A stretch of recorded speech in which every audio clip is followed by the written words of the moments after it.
UFC 308 is an absolutely spectacular fight card. It is also loaded with villains, fighters we are actively rooting against and hoping that they lose. My name is Angelo. This is We Want Picks, and I'm going to break down the entire UFC 308 fight card, giving you my picks, predictions, and bets. Before we talk about 308, let me tell you about where I'm going to watch UFC 308. I'm going to be at the COSM in Dallas. If you know what COSM is, it's that Sphere lookalike. It is that giant theater that has a 5-foot story tall screen that wraps all the way around.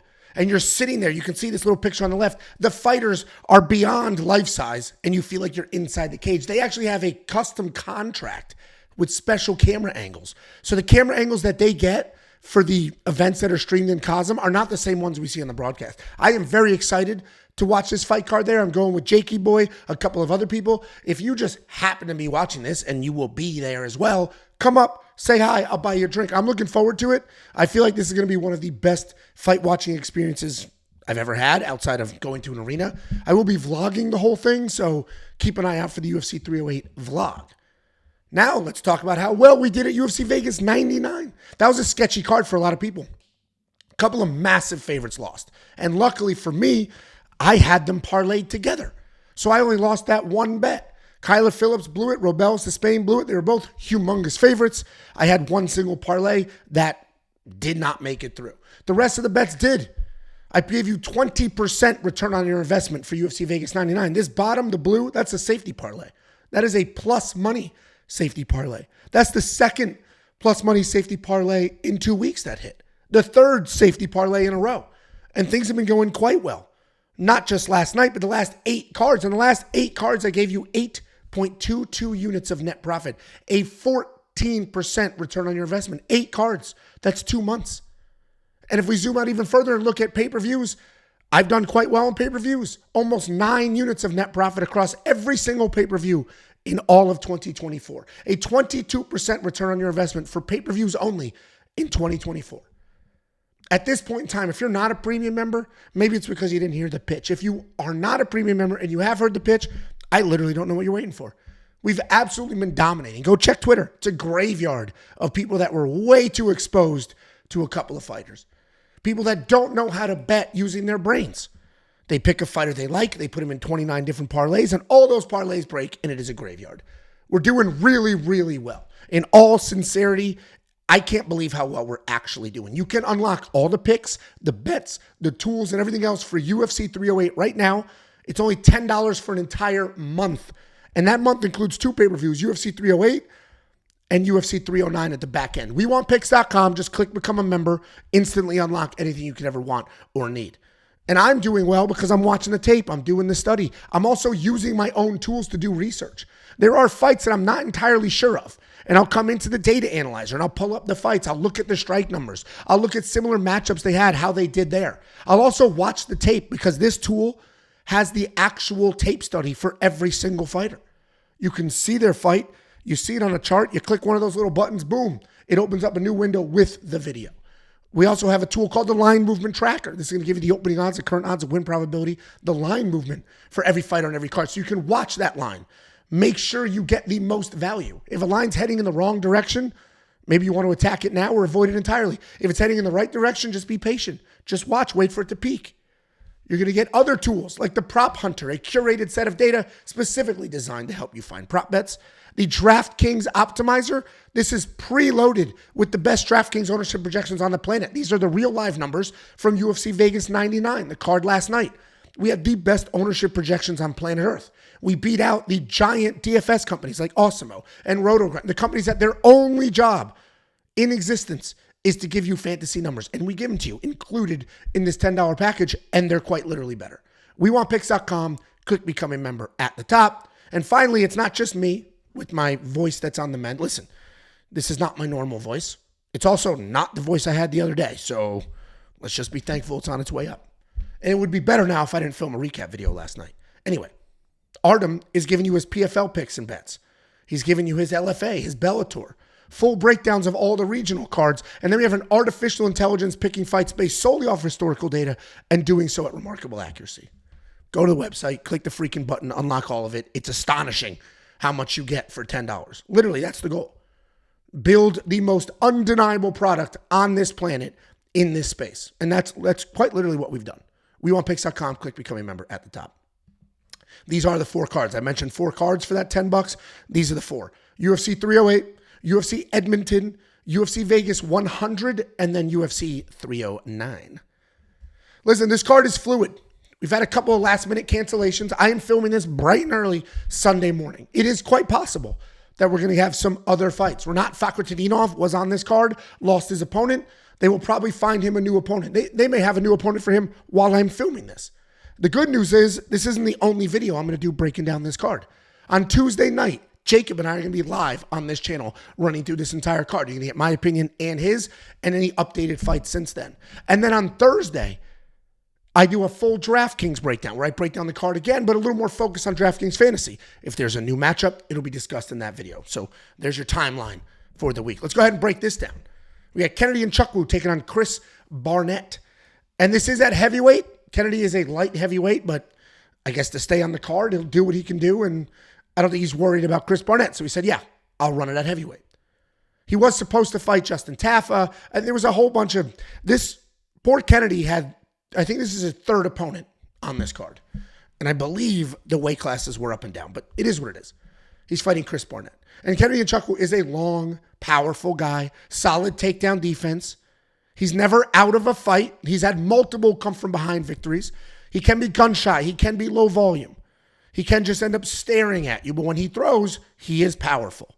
He throws big. Typically a pretty durable guy, but he did just get finished by Dustin Jacoby and then dropped by OSP in his last fight, where he was a tremendous favorite. Very similar to this fight. But he's not fighting a Adonis, a physical specimen. He's fighting Huggy Bear, Chris Barnett. And Chris doesn't look like it, but he actually is very athletic, shockingly dynamic, real power. He manages to land strikes, even though he's always super short. Little T-Rex arms. He took off a couple of years. There were some family tragedies he was working through, dealing with. And when he is focused, he's very good because he literally is unbelievably talented. He's one of these guys that's just good at things. Fast, athletic, coordinated. He's built like a beanbag chair, and he could do flips and swirls like you wouldn't believe, looking like Michelle Pajeda. But his issue has always been he's not entirely focused. He doesn't train as hard as he should. So I don't know where he is in the training spectrum. I don't know if he's rededicated himself at 38 years old or if he's just kind of phoning it in, doing what he can do. He was supposed to fight 2 weeks ago. But then Hurricane Milton blew through Florida. He lives in Tampa, so obviously he pulled out of that fight. But he got an upgrade. He's flying over to Abu Dhabi. Seems like an upgrade to me. And the world is onto it, I guess. Kennedy Nzechukwu was a minus 750 favorite on paper. And I can see how that makes sense. But I promise you, even though Chris hasn't fought in 2 years, and even though he is built like a bag of mashed potatoes, he's athletic. He's dynamic. And Kennedy kind of sucks. He was a minus 550 favorite against a 40-something-year-old man in his last fight and managed to lose that. So I would be very, very careful, and I would stay very, very far away from this fight. I am going to pick Kennedy. He should win. He was the one who had a full fight camp. He's taller. He's longer. I know he trains. So he should win. He's going to be the pick. And Chris has just, unfortunately, been going through it between the family stuff and then the hurricane. It is unfortunate. But Kennedy Nzechukwu was going to be the pick, but leave it the hell alone. Look what Robelis to Spain just did to everybody. Look what he just did. Don't let Kennedy do the same shit, let alone twice in a row. Then we have Saeed. It's not said. It's spelled said, but it's Saeed. Nurmagomedov taking on Daniel Santos. It's an interesting matchup, and don't let the last name fool you. Saeed Nurmagomedov is not your typical Nurmagomedov. Sure, he's got a beard and no mustache, but that does not mean he's going to wrestle, because he probably won't. He can, but he probably won't. He's a flashy striker. He uses his length really well. His range keeps him dangerous both inside the pocket and outside. He can literally throw kicks to your head while only being a few feet in front of you.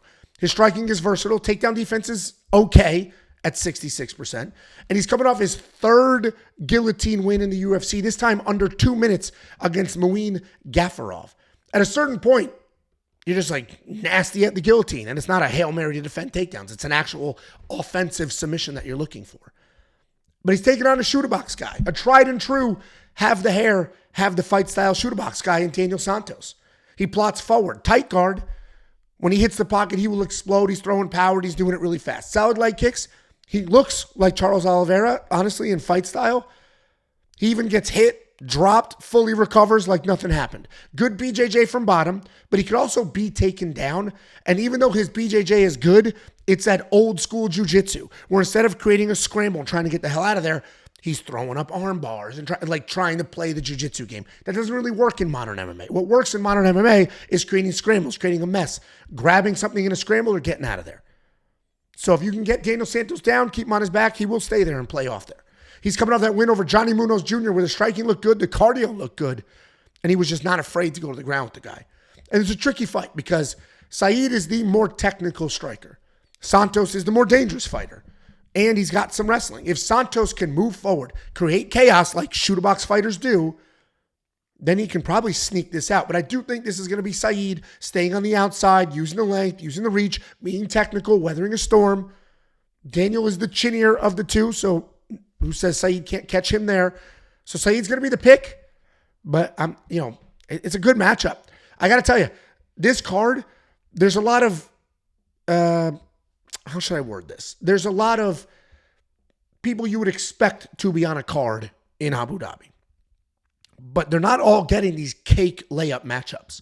Saeed should win. He's the favorite on paper, but a pretty wide margin, and this is not an easy fight. And there's a bunch of fights exactly like this one where it's like, here's the side, but damn, it's tricky.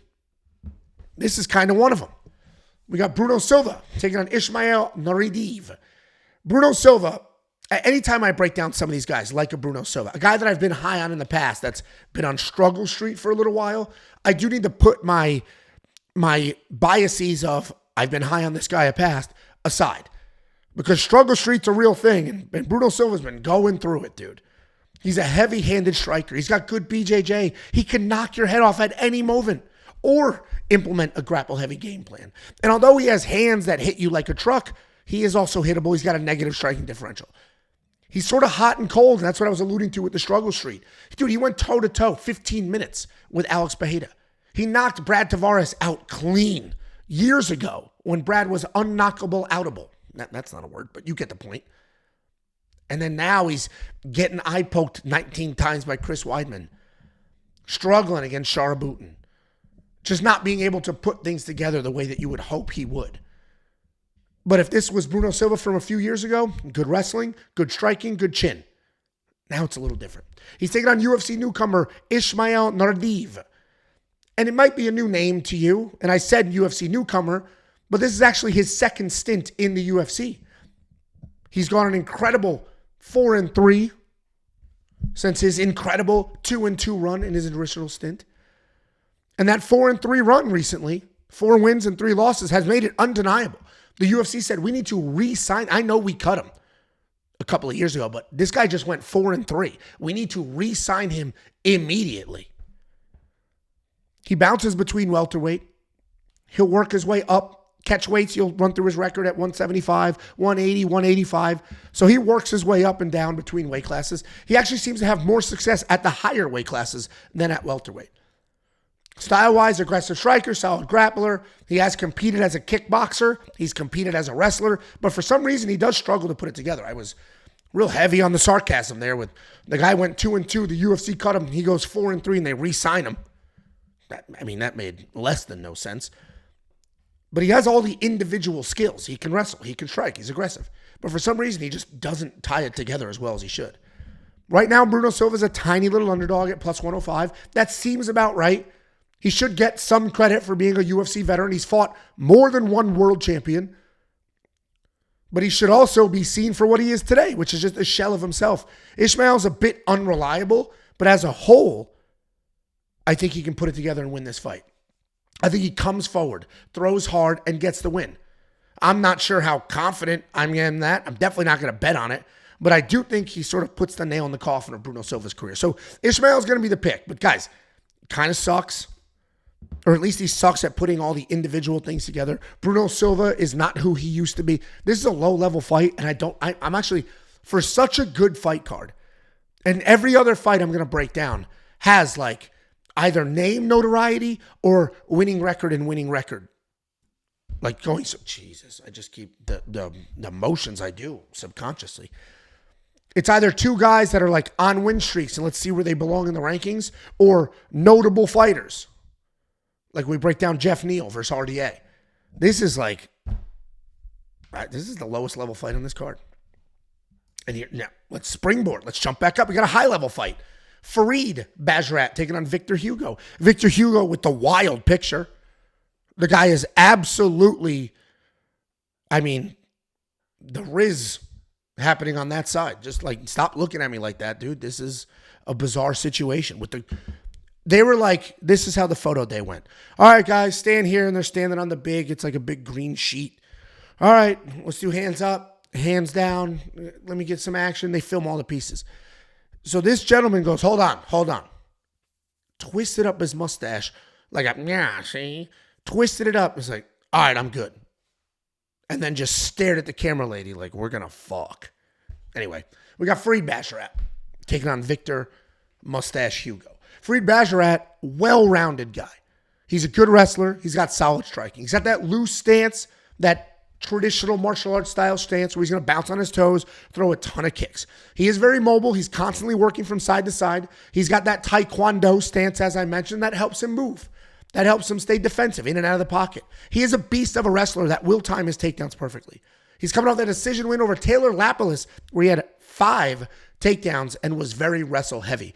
He was supposed to fight this summer at UFC Saudi Arabia, but he ended up pulling out. He's taking on Victor Hugo.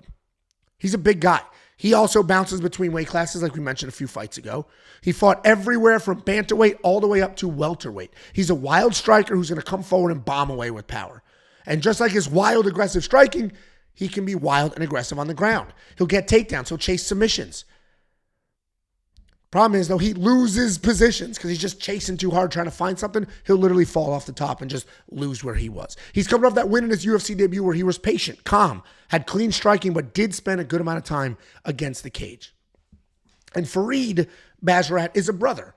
His brother is Javid Basharat, who's also in the UFC. And when Javid lost to Ayman Zahabi this past spring, I wrote off both these assholes. I'm done with these losers.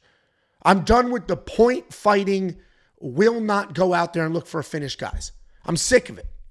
They're too tentative. They don't ever go for it. They're never marching forward trying to get a finish. With that being said, Farid is the more reliable of the two because he wrestles more. Javid wants to bounce in and out. Ooh, pop, pop. Won the round. Tipsy topsy. Where Farid will come forward, and we just saw it in his last fight, and wrestle.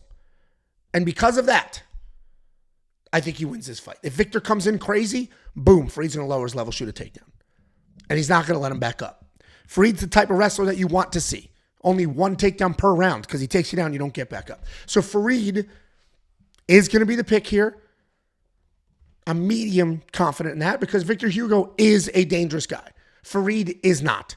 The over 2.5 is probably safe here. Then we have Myktybek Orolbai taking down Mateusz Rebecki. Battle of the Grapplers. This is another banger of a fight. This is a very, very good fight. And this is what I'm talking about. This card is loaded top to bottom. And then you have that one random ass Bruno Silva fight. But we got Myktybek Orolbai. That's the caveman on the right side of this picture. He just finished up a couple of Geico commercials and he's flying to Abu Dhabi and he's going to be wrestling his ass off because that's what he does. He's a fun grappler.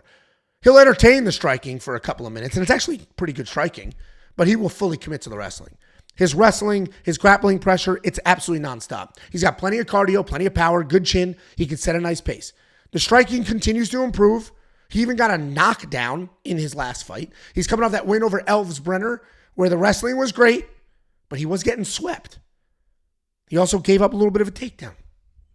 But the offensive wrestling was spectacular. He's taking on Mateusz Rebecki, another relentless grappler. He marches forward. He'll throw giant 1-2s before diving at legs. And even though he is a grappler, he'll hang around for the striking a little longer. Every single punch he throws is with intent. And when he gets you to the ground, he is looking for a finish. He can be a bit reckless, and that leaves him open on the feet. That gives his opponent space to work up on the ground. Solid cardio, considering a wild pace that he sets, but he is a little sloppy at times. He's coming off that 3rd round KO loss to Diego Ferreira, where he looked pretty good, but then he just completely gassed and was finished. And Rebecki is good. He's someone that we have ridden to the promised land more than one time. I have relied on him for multiple bets in the past. He's also somebody that I think could potentially sneak out a win here. Myktybek is good offensively, but can definitely be taken down. He could even be swept. We just saw that. If Rebecki loosens up on those wild strikes, so he's not just like, just flailing his arms like my daughter fights me like this. If he tightens it up, stays nice and loose, meaning when I say tighten it up, I don't mean like, because I know I said tighten it up and stay loose. If he tightens it up, meaning gets rid of the wild chaos, but stays loose on his feet, so he's not like throwing huge. Well, then he could have a little success. Then he could sneak in a takedown out of nowhere. But if he comes charging forward, bombing 1-2s, he will be taken down. And Myktybek has the better cardio of the two. Even if things don't go his way early, he can take over later, shooting the takedowns, making it work. I think Rebecki is capable of winning this fight, but I don't think he will. I think Myktybek will get the takedowns, will close the gap, will duck under the wild overhands, and get it done. He's got a good chin. Look at that head. He's got a good chin. You can hit him with a 2x4. What's going to happen? You can't knock out a caveman. It's like punching a horse. And that would be Rebecki's only hope here. So Myktybek's the pick. Again, super close fight. Then we have Aslan taking on Raffael Cerqueira. Good fight. Another tricky fight. I promise you, we get to a point in this breakdown where I'm very confident in the picks. But right now we're at a point where it's like, these are tough matchups. They're not doing people favors in these matchups. And the odds might look like they are. But what did the odds look like last night? Minus 650 Robelis Despain. Minus 650 Jake Dumbass Hadley. Minus 650 that Jesus-looking absolute turd burger in the co-main event. So you can't just look at odds and make your decisions there. And these odds will say, hey, Aslan's a massive favorite. Aslan should run through here. And I get it, right? He's a heavy-handed striker. He can knock you out with just half power and short hooks. He's a bit wide, a bit sloppy, but it doesn't matter. He's all power. There's plenty of it coming from both hands and his feet. He's not looking to wrestle, but he will sneak in an occasional body lock, an occasional trip, and then he will tee off on top. He does have cardio issues. They were exposed in his lone loss. He lost to Anton Turkalj. And then he just avenged that loss, and he did not dispel those. Like, he still looked like he had some cardio issues. He's taking on UFC newcomer Raffael Cerqueira. This guy's a patient guy. He's going to fight loose. He's going to fight fluid. He's not in a hurry. He doesn't chase finishes. He doesn't even seem to throw with intent. He's just staying busy. But he is dangerous. He's athletic enough and creative enough on his feet to make things happen. He's good enough on the ground to hang in there if you end up taking him there. He's pretty big at 6'4". He used that size to move forward, to keep you on your back foot. If you just watch his tape and you didn't know that he was 11-0 with 10 stoppage, you would actually be shocked to find that out. Like, I watched the tape and I knew his record. I don't know the odds for the most part. I try to do all the research without looking at the odds, and then I look at the odds to see is there value or not. But I knew the record, right? You see it's right smack in front of you. I was surprised running through that tape. I'm like, this guy's 11-0? Because he doesn't fight like somebody who's ripping people's heads off. And Aslan has a lot of holes in his game. His cardio is shit. He's a bit of a brawler. He doesn't like forward pressure. He doesn't like if you brawl him. But he comes out hot. He's dangerous. He moves fast. And if Raffael's a lax dude in this fight, which we've seen in other fights, he can definitely get caught sleeping on the wheel. And with that being said, we haven't seen a lot of tape on Raffael in trouble. So I don't know how he's going to handle getting cracked. And if he was more aggressive, I would actually pick him as a decent dog. But he's not aggressive. There's not enough real tape of him to know what's he going to do with Ebo's pressure. What's he going to do if he gets cracked? We just don't know. So I have to avoid it. I'm going to pick Aslan here because seemingly bigger, not bigger, but faster, stronger, more athletic, more dangerous. But again, there's not enough tape on Raffael to really put a flag in the ground and be positive about that. And Ebo's got holes in his game. There's only so many fights you can come out swinging like a madman before you get slept. Aslan's going to be the pick. I will probably avoid this one too. I promise. There are bets on this card. I actually have a whole parlay. 3-leg parlay loaded with villains. This ain't it. Then we have, Abus is a villain, right? Nobody likes Abus. but he's not my parlay. We got Abus Magomedov taking on Bruno Ferreira. Abus Magomedov, 26-6, kind of a busted prospect. But he is a versatile striker. He has wrestling as a backup plan. Sneaky power, because it never looks like he's throwing big shots, but we've seen him put people down. He's a long striker. He does a good job using that length to counter, to keep people at the end of his strikes. He'll throw everything from tight hooks to head kicks. And even though he is hittable, he recognizes it. And if he's on the wrong end of a few exchanges, he will quickly shoot some takedowns. He's coming off that bounce-back win over Warlley Alves, where he did live up to the last name and went all in on the wrestling. He's taking on Bruno Ferreira. Very powerful guy. He is light on his feet, constantly mixing up his attacks. He bounces on his toes. That helps him come in and out of the pocket. And even though he is fast, even though he is powerful, even though he's a striker with all finishes, he's not reckless. And sometimes he's low volume, or at least he's a little bit of a slow starter because he's waiting for the opportunities. He's waiting for his openings to go. He can grapple as well, powerful takedown, slick BJJ, but he's definitely a striker, and he's only using the grappling if he's in a little bit of trouble or if his opponent's initiated. He's coming off that KO win over Dustin Stoltzfus. But the real question here is, how bad is Abus Magomedov? And I ask because he had one single win in the UFC against the bum. And then they're like, this is the guy, throw him in a main event. And they threw him in a fight night main event and he got finished. Then they said, all right, fine. You got finished by him. Here's another fighter at the top of the weight. Here's Caio Borralho. How do you do there? Got smoked. He got dropped by Caio Borralho and then smoked on the ground. So it's clear that Abus has no chin. But does he suck? That's the question. Does he suck? And I'm actually struggling to answer that question. I can't tell if he sucks or not because Caio's good. Sean Strickland's good. But the way he lost was bad. These weren't wars. It's not like how Khalil Roundtree just lost to Alex Bejeda. Khalil went in there like a man. Abus went out like a bitch. So I don't know if Abus sucks or not. I am going to pick Bruno, though. But it's going to be real sketchy if Bruno doesn't get an early finish. Because Abus will take over. He'll start to win the minutes. He'll squeak out a close decision. These new gloves aren't helping anybody. Look at Robellis and Austin Lane. How many fights have we seen with these new gloves not putting people down? You cannot rely on knockouts anymore. They don't exist anymore. You can't rely on them. All these guys with wild knockout power. I don't know how the gloves are affecting it because, frankly, they're the same thickness. Like, it shouldn't matter, but somehow it does. So you can't really rely on finishes anymore. So I should be picking Abus because Bruno's only real path here is to win by finish. But Caio Borralho dropping you is not, I mean, Jesus, dude. Bruno Ferreira is going to be the pick. Low confidence. I'm going to be watching the line movement tracker, keeping an eye on it, see if I can get even better value. He is the dog here, so let's see if we can get even better value. Then we have the featured prelim. We got Geoff Neal taking on Raffael dos Anjos. This is another matchup where their recent records are not good. Both of them are on 2-fight losing streaks, but there's name notoriety here. Former world champion, former contender, not for a title, but works his way up and down the ranks. He's fought Shavkat. He's fought some really good guys. So this is the only fight that we're going to touch from here on to the main event that isn't like meaningful for the division, but it's still a good fight with a couple of names. Geoff Neal's a good striker. He's got real power, solid volume, solid takedown defense. He's not the most technical guy, but with his power, with his aggression, he doesn't need to be.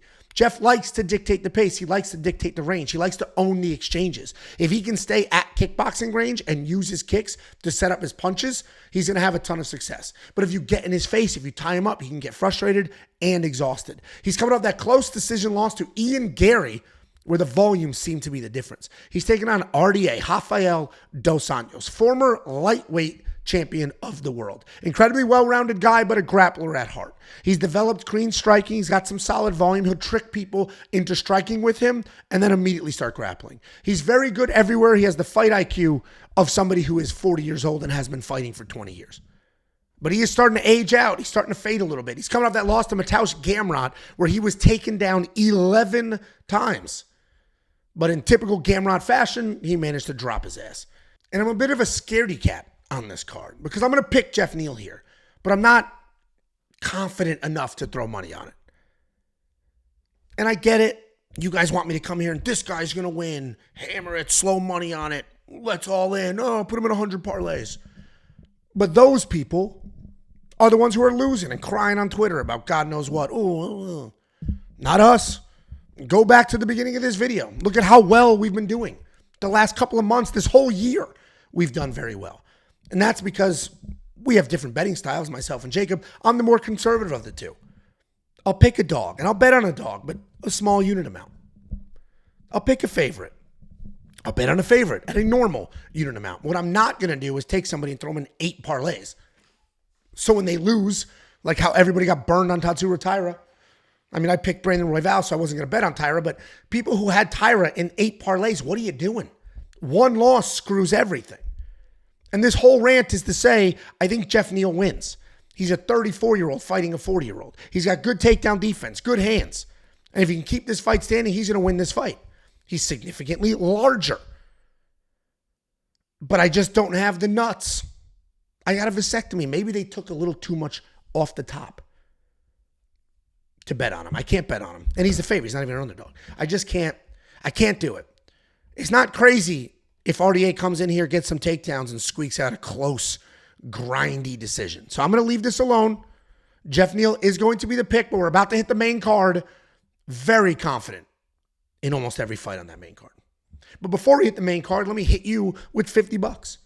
If you go to WeWantPicks.com/bets and you use the affiliate links for our sportsbook partners, you sign up, you make a deposit, we send you $50 as a thank you.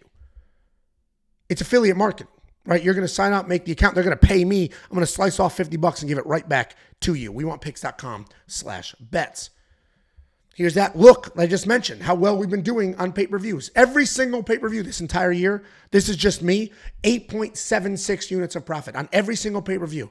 I took a bath at UFC 300 and UFC 304. Was not great, but the rest of these cards did pretty well. 22% return on investment. If you're not a math guy and you don't know, like, oh, what's ROI? It's the most meaningful statistic. ROI is basically saying, for the amount of money you put out the door, how much profit did you get back? Anybody can bet 100 units and then win 1 unit and be like, we're up a unit. But when you're risking as few as I am, and you're risking 3.5, 4, and you're bringing back 4.5, 5, that difference is tremendous. And that's what ROI is, and that's why it's so important. And I'm doing well with the bets because I'm using my own tools. One of the most impressive tools is the data analyzer. It literally has everything you could ever need to do your own research. And I know some of you want to do your own research. Data analyzer is the only place you need to go. It's got all the stats, all the fight history. You can see scorecards, who the judges were. You can actually watch the tape yourself. And a reminder, I will be at COSM watching these fights. So if you'll be in Dallas, it's actually not Dallas. They say Dallas just because it's the broader metroplex, but COSM is actually by Nebraska Furniture Mart in the Colony, but we will be there in the middle of the day watching UFC 308. Come join us.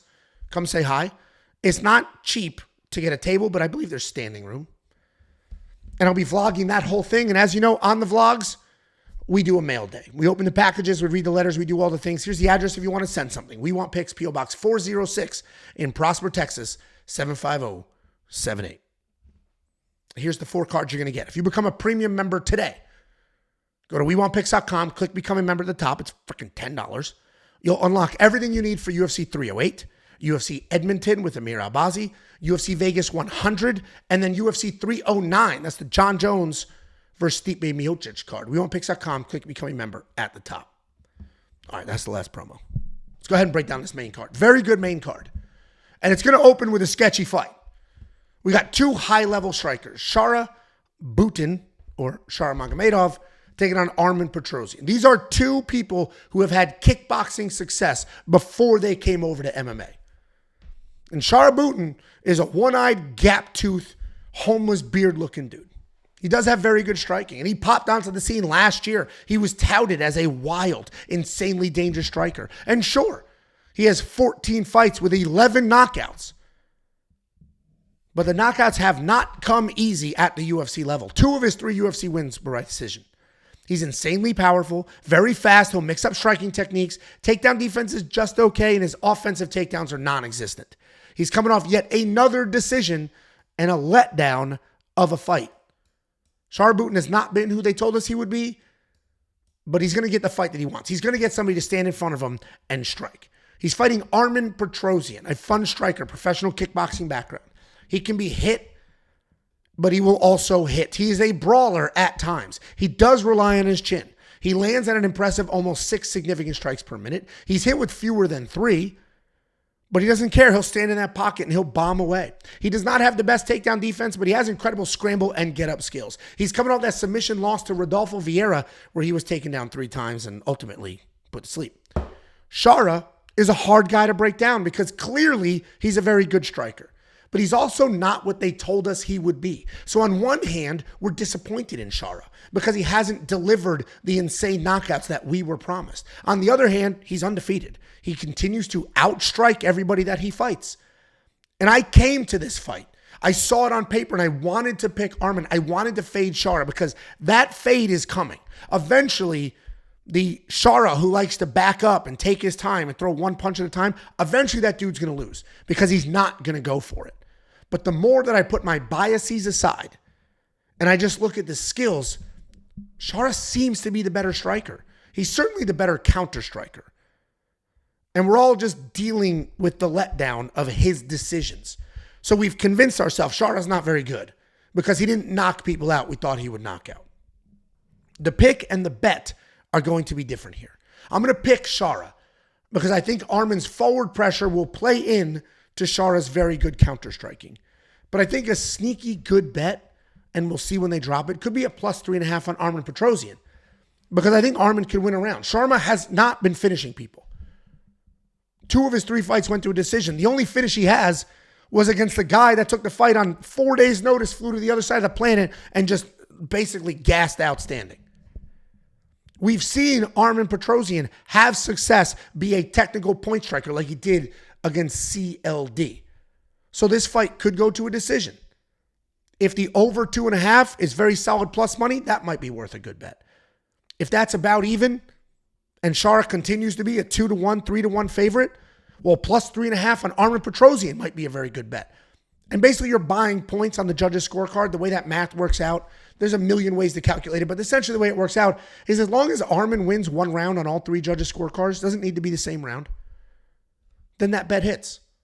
So I'm going to keep an eye on those prop bets. If you're premium, just make sure your alerts are on. If you're not premium, well, sucks for you. Then we have the first of the villains on this card. We got a couple of people that are just not likable. Ankalaev might be the least liked person on this card. And I know there's a bunch of simps for Ankalaev. There's a couple of dudes in my DMs like, dude, bro, Ankalaev, Ankalaev should have fought Alex Pereira. They're protecting. Dude, this guy sucks. He doesn't suck. We'll break him down. He's a good kickboxer. He uses range well. He's got devastating kicks. He's got power in his hands and his feet. I just hate giving him credit. I do not like this guy. Very versatile in his attack style. Solid striking defense, but he can be low volume. If he gets in trouble striking, he does have a wrestling backup plan. He averages around 1 takedown per 15 minutes. He has 1 single official loss on his record, and that was a last-second submission to Paul Craig in his UFC debut. He's coming off the spectacular, should have gotten a title shot win over the incredible Johnny Walker. That's who Magomed Ankalaev is. Smoked Johnny Walker. He's taking on Alexander Rakic. Alexander Racic's a dynamic striker himself. He uses length and reach to out-technique, to out-decision people. He mixes in kicks really well. He has no issues transitioning from leg kicks to head kicks while moving forward. And while he does have power, he likes to fight on the outside. He doesn't really look for a brawl. He is a low-volume technical striker who uses footwork and distance to control. He's coming off that KO loss to Yuri Prochazka at UFC 300. And before I give you my pick here, let me give you a little bit of sense about Ankalaev. People want to talk about he's the best fighter in the world. He's being kept away from the title. They're keeping him away. They're protecting Alex. Like what the UFC did to Bilal. They're just keeping him on the side. But that's not the case. Ankalaev had a title shot. They gave him an opportunity to win the belt, and he blew it. He absolutely blew it. He had literally the easiest possible title shot too when he fought old-ass Jan Blachowicz. And then he got his legs chewed up, and 8 of his trash takedowns were stuffed. He did not beat Jan. He couldn't beat Jan. He fought to a draw and didn't win the belt. How many title shots does this guy need to get? And then because Magomed Ankalaev is the best light heavyweight on planet Earth, and the UFC is trying to keep him away from Alex. They're giving him the toughest opponents in the world, hoping that he loses. So they said, here's Johnny Walker. Chinny ass Johnny Walker in what should have been a layup, and he fumbled that too. He couldn't beat Johnny Walker the first time they fought, so they had to do a rematch, and then finally he beat Johnny Walker. Now he's fighting Rakic, a guy coming off 2 losses. He hasn't won a fight since 2021, and people still want to talk about Alex Pereira's being protected. Dude, Magomed Ankalaev is getting the cake matchups. Jan Blachowicz, the easiest possible title shot he could have gotten at the time. Johnny Walker twice, and now a guy coming off 2 losses, hasn't won a fight in 3 years. This is your hero? Problem is, Ankalaev probably wins this fight. And that is annoying. I'm hoping he gets smoked. He should win, though. Alexander Rakic just got knocked out by Yuri Prochazka this spring. And yeah, he looked good before he got knocked out, but he got knocked out. Magomed Ankalaev has the wrestling. He's got the technical striking. He's just as long. Ankalaev should win. He is the first leg of the villain parlay, a parlay that I put a full unit on, and I hope it breaks. I'm happy to donate that unit. If I lose a bet, because I bet on Magomed Ankalaev and he loses, I love it. Money well spent. And I think that's how we should be betting. We should be betting against people we despise, or betting on people we despise, so that if we win, we made money. That cushions the blow. If we lose, happy to not have that money back. Bye, nerd. Then we have a pretty neutral fight. We got Lerone Murphy taking on Daniel Ige. And you might have seen some tweets about this fight.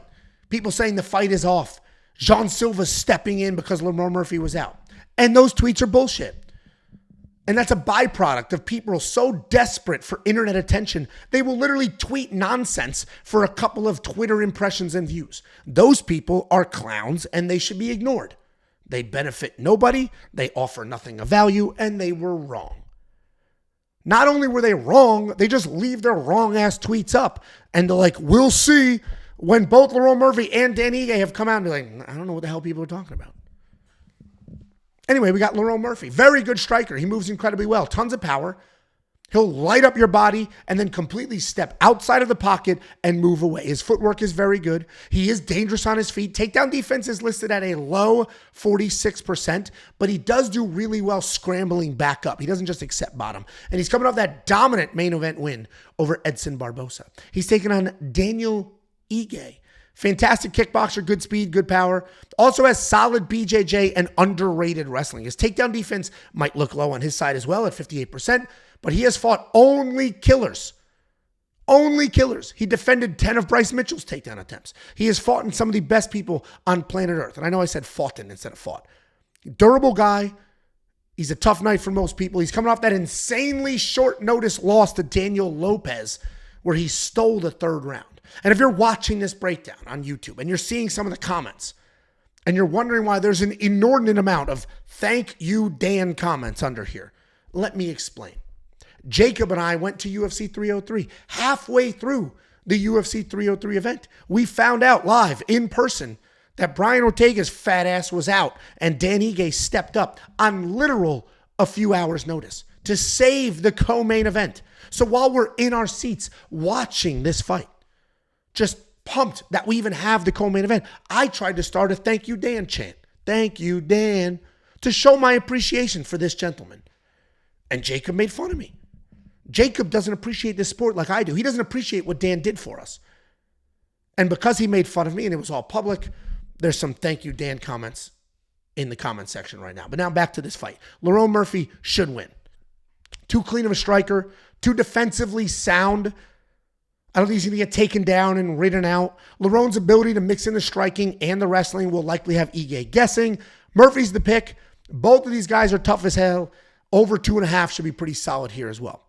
And here's the thank you, Dan clip. Let me play it for you. Listen, you're going to hear 2 voices. One is my sultry, beautiful voice, a diehard fight fan who's been around for 100 years, trying to show appreciation for Dan Ige and everything he did for us on this fight night.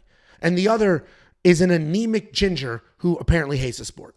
Thank Thank you, Dan. Get slept, Dan. Thank you, Dan. Get slept, Dan. Thank you, Dan. Get slept, Dan. Thank you, Dan. Get slept, Dan. Thank you, Dan. I want hot dogs. Okay?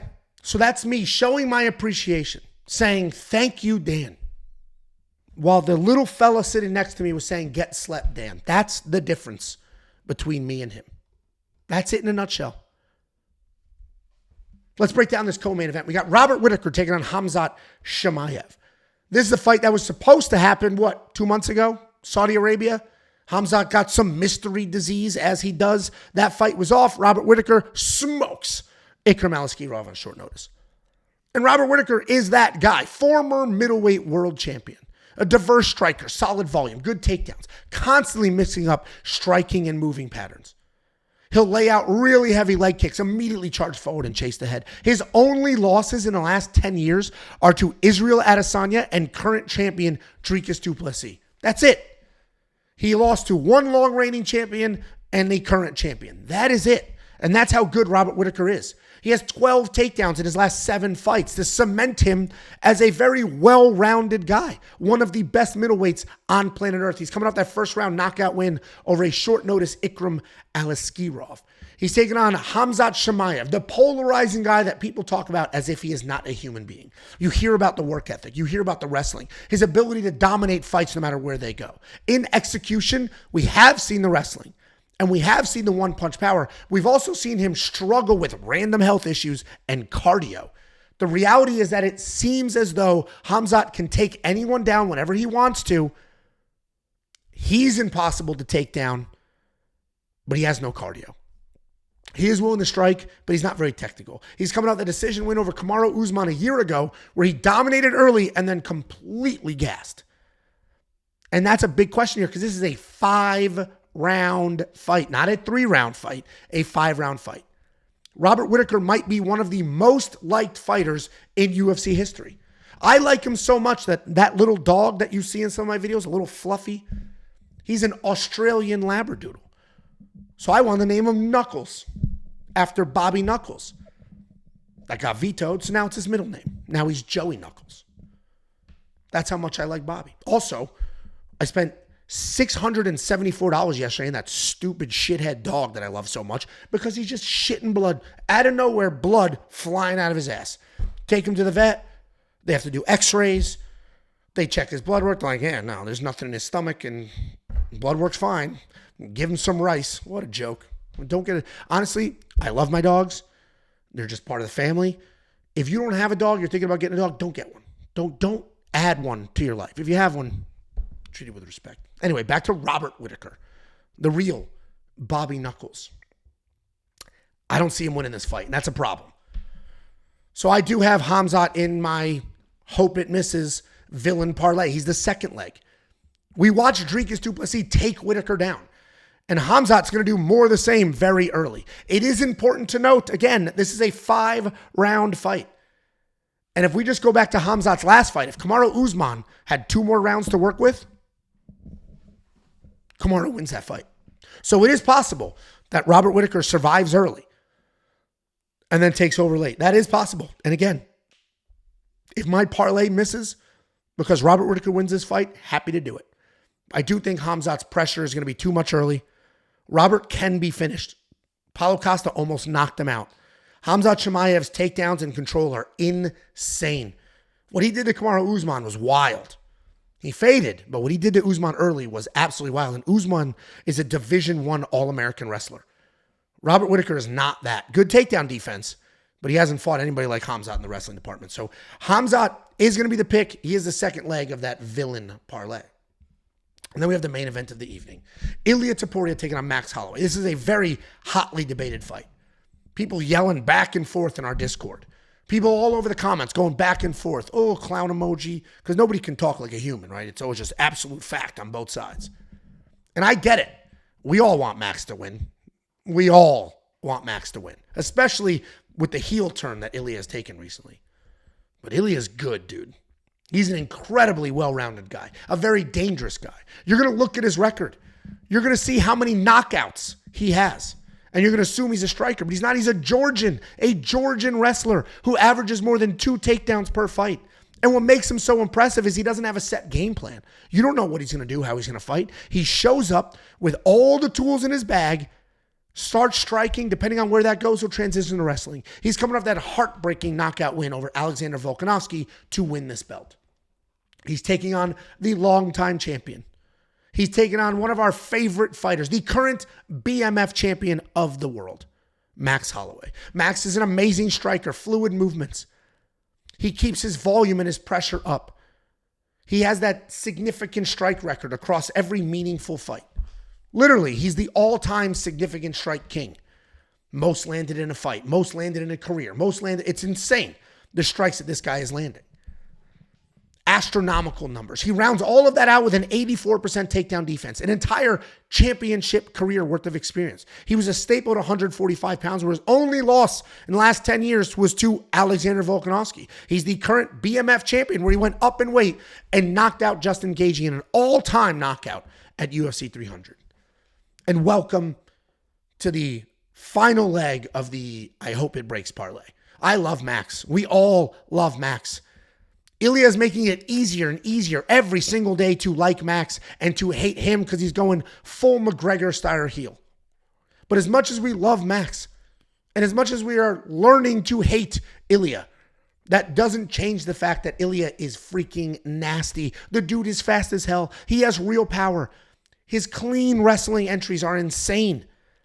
We have only ever seen him look like a human being one time when Jai Herbert dropped him, and then he recovered and won that fight by knockout. Ilya has to be the pick here. I think he's just going to be too fast, too diverse for Max. But if Max wins this and I lose that parlay, the biggest smile on my face for a losing bet. Ilya's the pick, though. I just think he's that good. I think Ilya is this next generation of fighter, and I think he's going to be a champion for a very, very long time. Guys, that's the breakdown. And I can't leave here without plugging premium one more time. It's $10 for an entire month. That's $2.50 an event. And look at the 4 spectacular events you're going to get. This pay-per-view, one of the best pay-per-views of the entire year. Then 2 really good fight nights.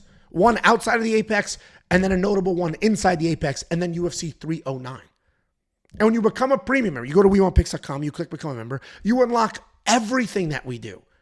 One of those things is the Data Analyzer, a wild, robust tool that has not only tape study, but data and insight for every fight, not just this event, but all the way out to the future as well. You're going to get the line movement tracker with the opening odds, the current odds, the win probability, the line movement for every fighter. You're going to get the Prop Hunter, a curated set of data specifically designed to help you find prop bets. You're going to get the DraftKings Optimizer preloaded with the best ownership projections on planet Earth. You're going to get Jacob's bets, my bets. You're going to get Artem's picks and bets for not just UFC, but all the regional cards and the artificial intelligence. Every single thing I just mentioned, a bunch of things I didn't mention. One package, $10. WeWantPicks.com. Click Become a Member at the top. And finally, if you want $50, WeWantPicks.com/bets. You use the link, you sign up, you make your deposit, they pay me, I slice off some of that money, I give it to you. Good luck this week, guys. I'm looking forward to this card very, very much, and I'm hoping that we continue to have the success that we have had the last couple of months.